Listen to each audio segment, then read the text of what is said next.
হোলি খেলাকে কেন্দ্র করে মাথাভাঙ্গার পচাগড় গ্রাম পঞ্চায়েতের ছাটখাটের বাড়ি এলাকায় দুপক্ষের মধ্যে সংঘর্ষে দুজন আহত হয়েছেন। শনিবার বিকেলে হোলি খেলে বাড়ি ফেরার পথে রাহুল আলম ও তার বন্ধুর ওপর কয়েকজন যুবক হামলা চালায় এবং ব্যাপক মারধর করে।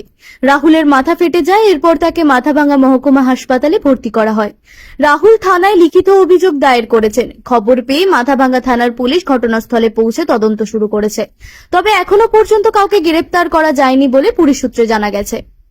ওই নারায়ণ দিয়ে তো কাকে নামটা বলতে হবে না, বলবি বল। আমি গেছিলাম, আমার মনে করো কি আমার ব্যবসা করে ও গেছে, ওকে আটকাইছে ওইখানে।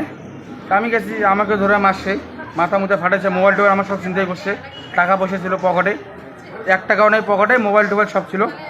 আমি তো নাম চিনি না বুঝলে, ও নাম চেনে আমার যে ব্যবসা করে। ও তো নামটা বল। কোন জায়গায় হয়েছে এটা ঘটনাটা? এটা হচ্ছে তোমার সাতকাটের বাড়ি, ওই যে কি বলে সাতকাটের বাড়ি, কি নাম?